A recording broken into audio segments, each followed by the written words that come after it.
All right, Andrew. Thanks for joining again.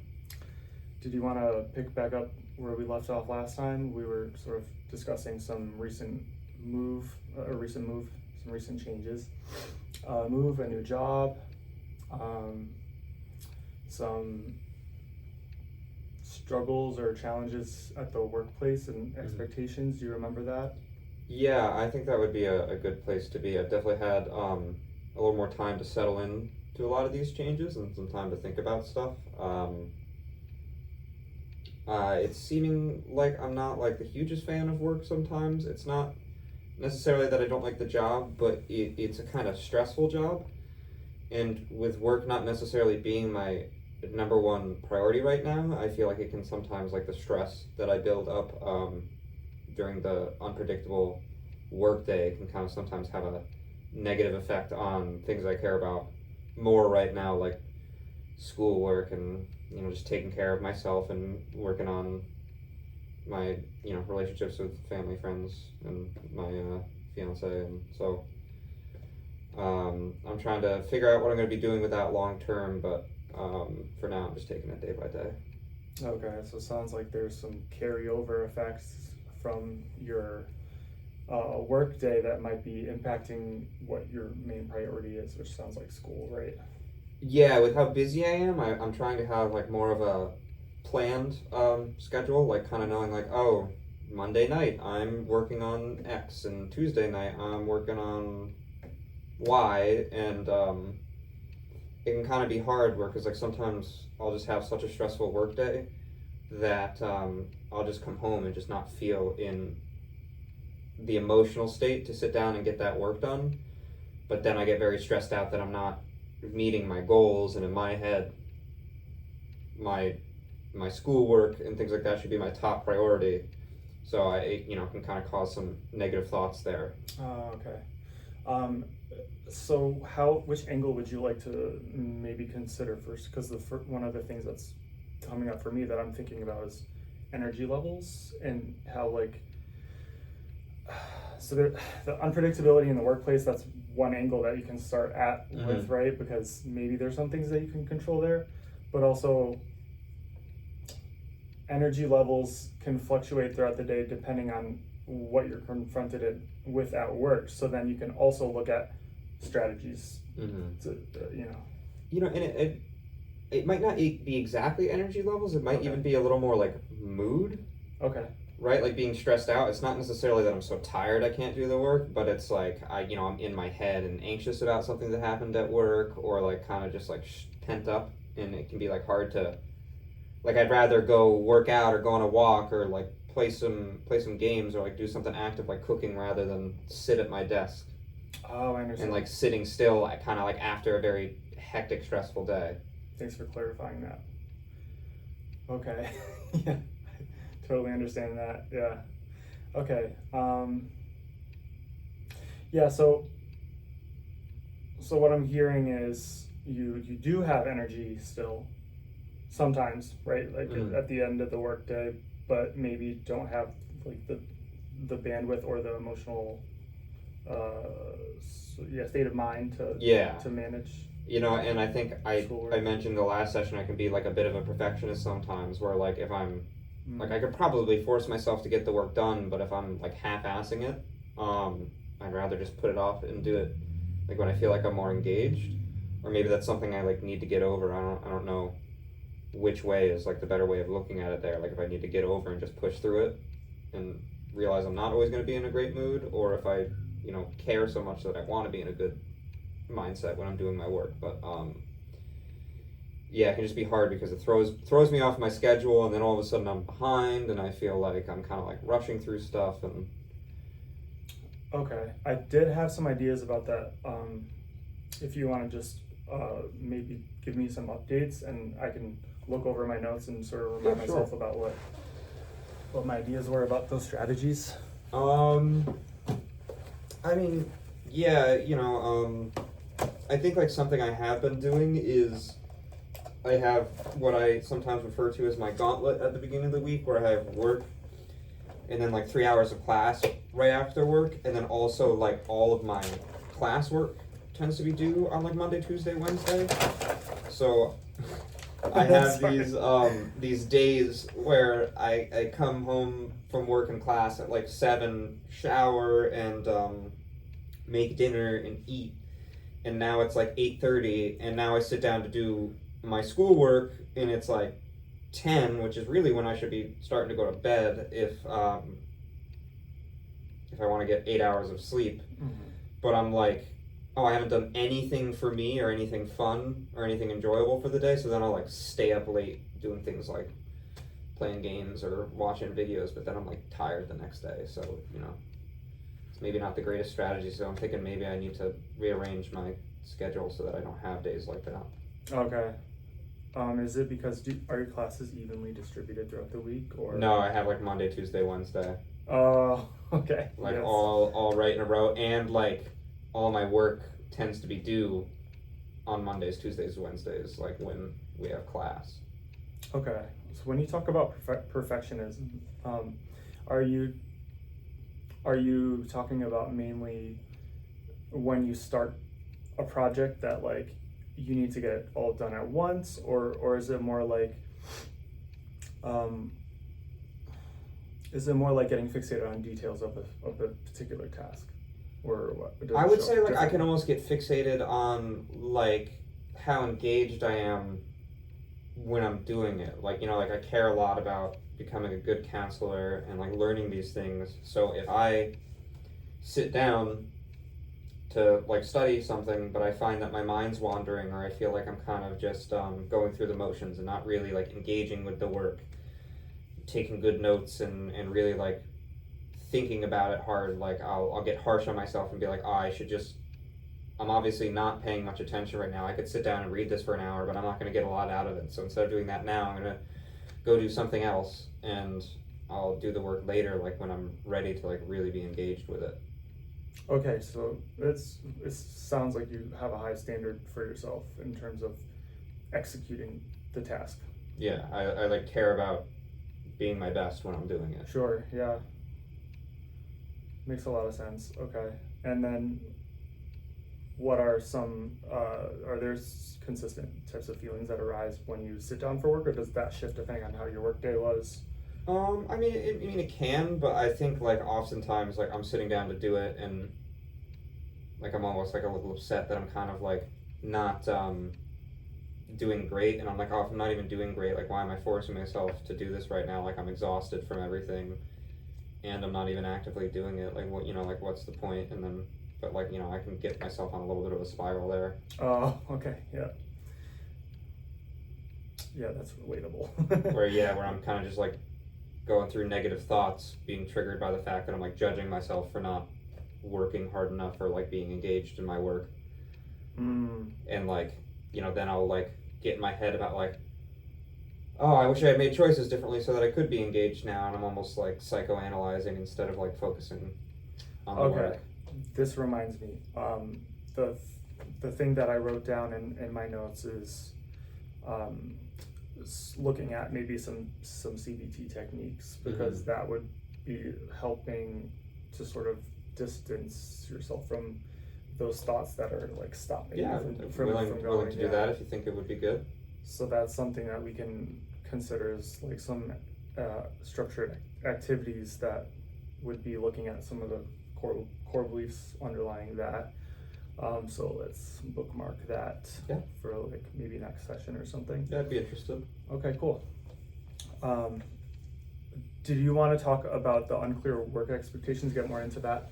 Yeah, I think, I don't know how much clearer the expectations are ever going to get, but I think last session when I was new to the job, I was taking it a little more personal, where I think I'm starting to realize that's more of a product of the overall environment of the workspace. It's not necessarily like my boss or my teacher that I work with, or like me not meeting expectations. I like, from getting to know my teacher a little bit better and like getting the chance to ask her how things are work or how decisions are made, like it seems like those are being made more at the administrative level, and even she's being like having her expectations shifted and might not necessarily like agree with some of those things. So I'm trying to like shift it more to like, oh, at least I have like camaraderie with these people where we're being put in this stressful situation with changing expectations, and trying to just accept that that's how it is and be a little more positive about it rather than like, a little more of a woe is me attitude. So what I'm hearing is that you've sort of done some reflection and also maybe some more observation in the setting. Yeah, and gotten to know people's personalities more, so I can kind of know, like something that I might have been perceiving as, oh, sure, the tone in her voice makes it seems like she's a little upset. She's upset with me because Mhm. I'm not doing what she expected, and like maybe realizing that was more like, no, she actually just came out of a talk with her boss, like the administrator, who's saying like, oh, I don't like the way you guys have been doing it. Do it this way instead. And so like then she's like, it's her job to tell me to do that even if she doesn't agree. So like the stress might have been that she's being put in a middleman position where she's having to ask me to do something she knows is going to be stressful and annoying to do. Were these things that like maybe you were aware of maybe you could have been aware of were in the atmosphere before that you weren't paying attention to, or were these Well, I things mean, that, I think when we last talked, I had only been working there for like 2 or 3 weeks. oh, so it needed time. So yeah, like now I've been there maybe like a month and a half, something like that, because it's been 3 or 4 weeks since our last session. So I'm just getting more of an idea of how things work. And that can also be like difficult when you're, from what I'm getting from you, is you're like almost hyper vigilant to those signals, right? Like the tone of voice change and stuff like that. So of course that's going to be something that like sticks in your brain, right? Yeah, like, for better or for worse, it's a little bit of a blessing and a curse, because I can get a lot of extra information out of it, but also it can tend to make me a little extra sensitive or worried about things. But I think like, yeah, I was kind of like hyper reacting to it like a little bit, but I'm starting to realize that like I was focusing and thinking that I was the problem a little too much, when it's kind of just, it seems like that's how the workplace is. It's like a hectic place where the administrators are making a lot of last minute decisions that aren't necessarily the most practical, and they don't think it through very well, and then I just have to be the one to implement it. But that's just kind of like what the work situation is, and it's maybe at least been a little easier once I realized that's how it was to like go in like accepting that, even though it still is stressful. Do you hear feedback from like other coworkers of a similar like complaint, or? Yeah, I mean, one or two that I'm getting along with, I can sometimes hear that. It can, like, I think the main difference is that like I don't know if I care more, but I'm saying like they're maybe a little bit better at like brushing certain things like that off of their shoulders, where like I'm a little more someone who will like focus on it. Not that I necessarily think that's a bad thing, because it's like I care about my work, so it causes me to think about it and analyze what's going on. But I've definitely heard that, but like the people I've talked to about it are kind of just like what are you gonna do? Like with a smile, where like I need more time to like think about it and process it. Right, that response is probably not super helpful. But I at least am getting like the camaraderie of like, they're like, oh no, yeah, it's stressful when that happens, or this person's making bad decisions, or like that kind of stuff, Mm-hmm. Okay, so there's a little bit of progress / resolution there. I mean, I don't know if it feels like progress to you. Yeah, no, it does. Like I think I was in a state of not knowing, where like work was stressful, and I was kind of like, oh, what have I gotten myself into? Like, I'm trying to work here, what's going on? Where like now I kind of know that there's a lot of things about the workplace in general that I don't really like, but I just am kind of like dealing with it for now until I can find a better solution. Right. I think when you know some things that were unknowns before, even if you know it and you dislike it, it's easier to accept it. Yeah, that's how I'm feeling, where it's very like, you know what, I've thought about it, I like the people a lot, like my coworkers are all great, but there's just certain aspects of the way that the people who are making decisions and how wishy-washy they are with things, and how that affects the kids and causes all this stress, that I am not the biggest fan of. But if I go into it knowing that that's going to kind of happen, it's a little bit easier. It's still stressful, but it's not as like anxiety producing as it was before. Right. And I was kind of trying to figure out like what the heck is this place. And if you think about it, anxiety is mainly future focused. So if you're not knowing what's really happening in the situation, you're trying to figure it out, and then you're projecting that forward. How am I going to feel in 6 months? Did I make a good decision? Right? Then that's going to become obviously anxiety producing. So like at least now my mindset is kind of like, you know, it's at least it's paying decently well and helping with tuition. So I'm not trying to like run away and quit out of nowhere, but I'm keeping my eyes and ears open for other opportunities that might pop open, because I think it would be like the financial situation is great and how it's helping with college, but it would be better for me on an emotional day-to-day basis to have a job that I can emotionally disconnect from a little more. Like I could have my tasks and do them well and like be happy and then move on with my day and like focus on school and family and those types of things, versus like I care about being good at my job, but like this job, like you have to, like there's so many stressful things going on and so many people you need to watch out for that like to be good at it, you really have to give it a lot of yourself. Yeah. Like, it requires a lot of yourself. From it. Yeah. I don't know, like I don't, like if I were to completely detach, it would make me a bad worker, because I have to be very vigilant, make relationships with people, understand what's going on, all that kind of stuff, where in the end I think it might be better for me to have a job where I can detach a little bit. It sounds like you know what's good for you, right? It sounds like so you're like just trying to calibrate. Done a lot of reflecting, talking with my fiance about it and stuff too. I think when we last talked, I was like right in the thick of it and starting to realize some of those things and catastrophizing a little bit, you know? Okay, cool. Well, that's good that you're seeing that. Yeah, because it's hard for me to tell from my end, but because I've been in similar work situations myself, so I can really empathize with those sort of sentiments. Do you feel like you want to table that for a minute and like move to the school stuff? What do you want to move towards? Yeah, I mean, I don't know if there would be like, at least right now, I don't think there's too much else to. I mean, there's certain things about work, like, you know, there's still decisions I don't like that I could, you know, maybe complain about a bit. Because I just feel like sometimes we're not doing what's best for the kid, and that can make me like a little angry. Do you want to go in that direction, or do you want to go more towards your school stuff right now? Maybe we can. Yeah, I mean, so there's this one girl in our class who gets pretty violent, and she has a lot of issues, right? Like she's intellectually disabled. She supposedly has very bad OCD and a lot of emotions and doesn't know how to deal with it. So like I empathize with her, but her behaviors to me just aren't really something that should be accepted. But what I'm finding is that because she gets so violent and throws such a fit, that like the way administration is deciding to deal with it is to just like capitulate. Meaning like we just give her what she wants because we don't want to have to deal with her getting upset. So like for instance, like she comes in, and I kid you not, she throws her bag on the floor and we have like a seclusion room, right? Yeah. She stomps over into the seclusion room, lays down a blanket, and just takes a nap on the floor, and we just let her sleep there for hours. We don't wake her up because we're so scared, because she gets mad if you wake her up. She doesn't have an alarm. She can just miss whatever classes she wants. She even has like a job, like a vocational job where she's like supposed to go deliver mail around campus, and if she just is napping at that point, we don't even wake her up. It's just like, sure, don't do your job because we don't want to. Wow. And to me, it's like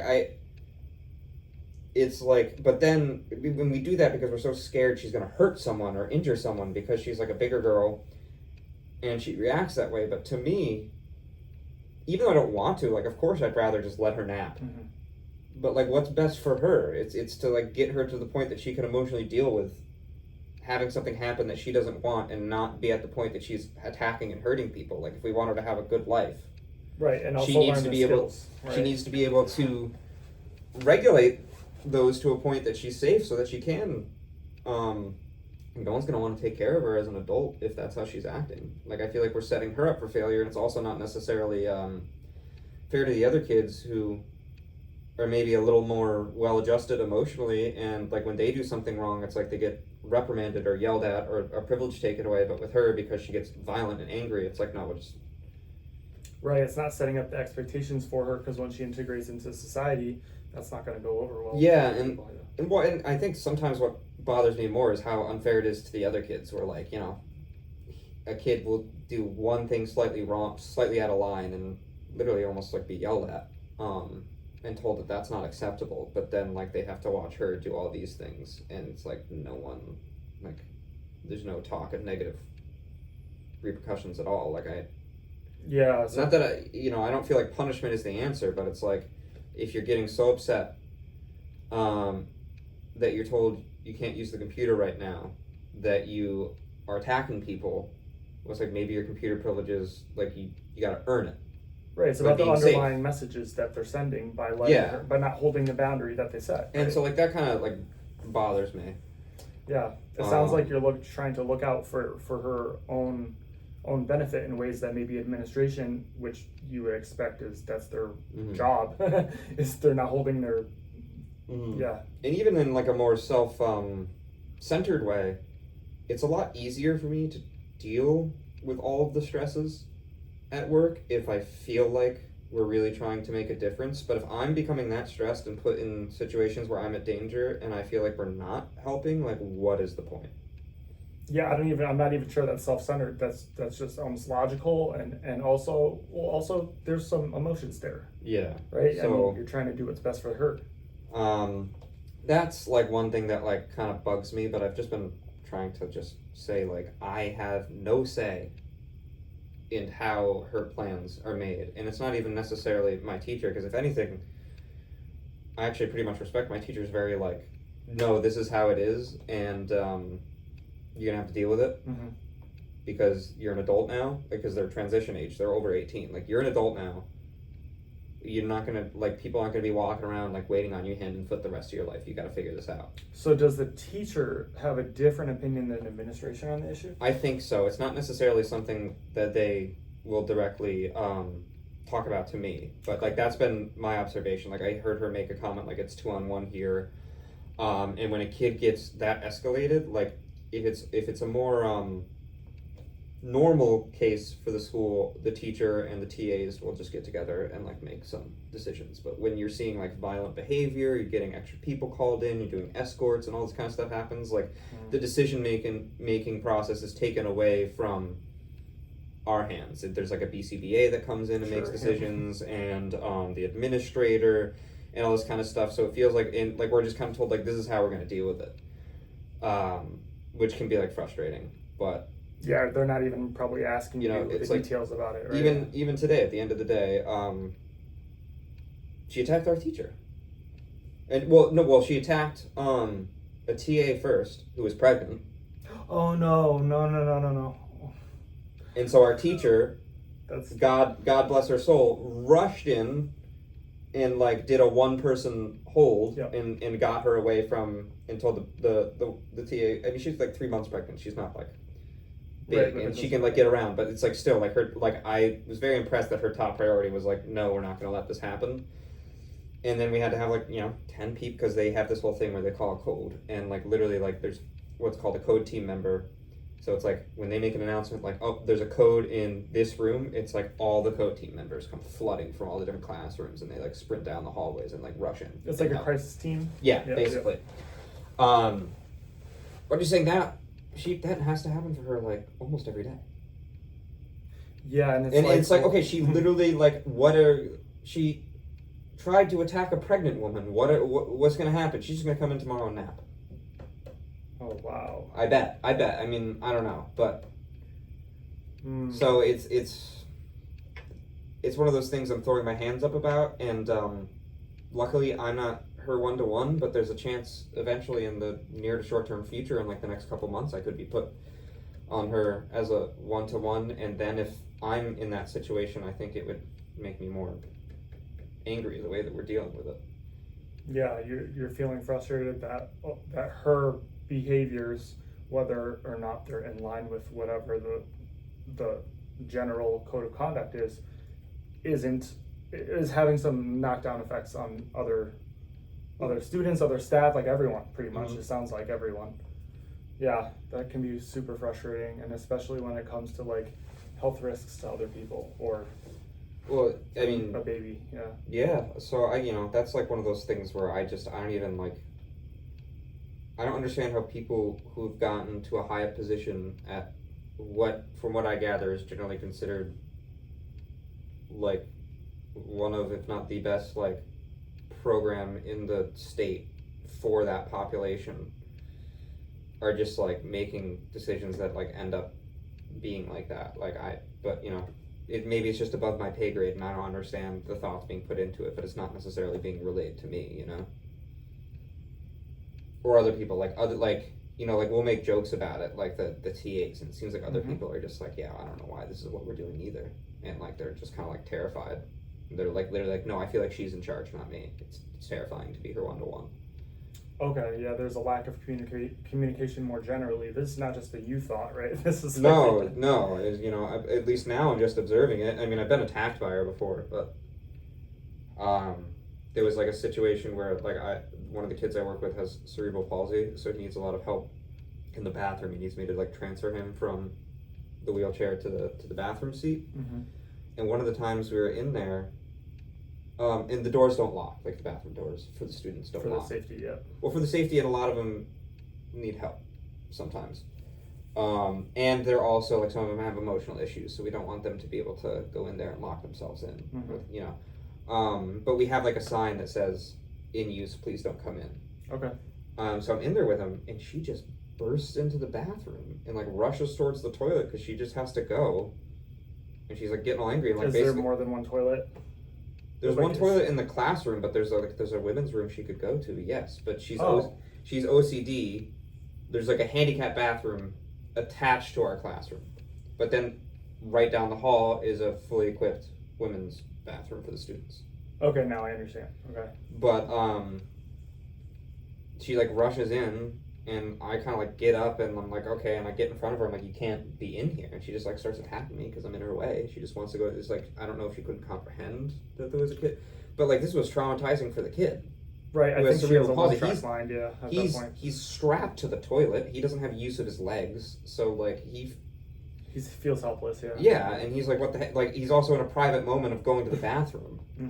So he's like, what the heck is going on? And then basically, like, I get her out of there, and there was two people in the bathroom. It takes two people to transfer him. One of us, the woman who was with me, she stayed in there, and I come out, and then I'm standing in front of the door like this, and she just like keeps trying to come in, and there's like BCBAs sit there, and they're just like watching this happen. I'm like, why aren't you taking her away?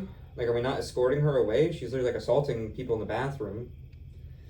And then like, so that went on for a while, and then like basically we just rushed the other kid out of there so that she could go to the bathroom, and now the solution is that kid goes to a different bathroom because we need that one to be available. Everyone has to move around for her. Which is like, no, if you're gonna if you can't handle the fact that it's a shared bathroom, and if it says someone's in there, you can't go in there at that moment, you need a different bathroom, or at least that's what I would do. It almost sounds like administration is scared of her. Everyone's scared, but that's what I'm saying though. But it's like at a certain point we got to sit there and say like, this is the line, and we're gonna try to hold it. And if you keep being violent and keep crossing that line, like, you're not welcome here anymore. Yeah. Because it's especially having a negative, like, now this kid's traumatized and he's absolutely terrified of her. And I feel like it's affecting his ability to feel safe in class and all this kind of stuff. So. Right, and it's like, at what point do you, because the repeating pattern here across situation is you're telling me that you keep having this perception, right? Well, it seems like you're telling me that you keep having this perception of, okay, when are they going to intervene? When are they going to intervene? And nothing's happened. Nothing's effectively happening to lay down the boundary for her. So like, that's frustrating repeatedly over time, right? Mm-hmm. So okay. And like, at least right now it seems like the solution is we've talked to her psychologist and we're upping her anxiety meds, and it'll take a couple weeks for that to kick in, so we're just gonna try to like hope for the best, and hopefully in 2 weeks when the anxiety medication like kicks in, she'll not do this. I thought the point of having a BCBA is to have someone working on behavioral treatments rather than, fixating on medication. Like, well, I don't know if the BCBA is the one doing that. I think that's an no decision. But like, but I mean, there's someone in the loop where they can. But the thing is like, that you have to have like a behavioral protocol that they'll like follow, and data you take and all that kind of stuff. But she just does what she wants. Oh.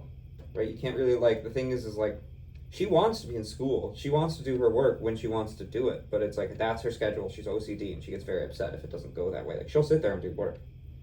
But it's that if you, like, when she's expecting to do work, you ask her to do something else. Like, that's when it's, you know. But it's interesting that it seems that they think that the treatment for an OCD condition is to play into it more.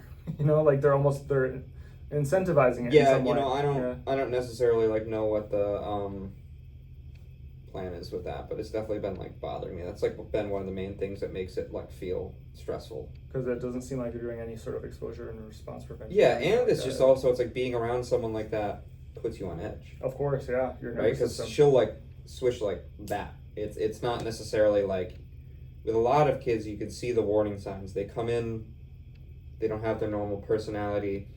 They're being a little short. They're being more rude than usual. And then you can almost like see the behavior escalating. You can anticipate. But with her, it's like she is in her normal routine, and then she can't talk, and she refuses to use her AAC device, and so you don't even know what upset her, and all of a sudden she's just like yelling and hitting, and like you know, and then like afterwards, once everything's calmed down, we literally get together and we're like, what even triggered her? We don't know. All right, well, we're going to proceed like it was this thing that triggered hers, I guess. So, like, you know, like, we're going to keep that in mind, but we don't know. Oh, now I'm understanding. That's a little bit harder to implement a behavior plan when because you have to look at antecedents of a behavior. Yeah. Yeah, so that's hard. But the thing is like, she literally, like, she can't talk, and she, like, refuses to really use her AAC device to try to communicate. So, sometimes we don't even necessarily, like, know what triggered her.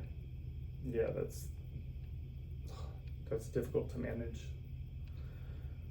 Wow, there's a lot of stuff happening at work. Yeah, so that's the kind of stuff that will randomly happen, and then I come home and it's like hard to sit down and read my, you know, theories chapter. Just trying to regulate my emotions. When that happened. Yeah. Wow. Okay.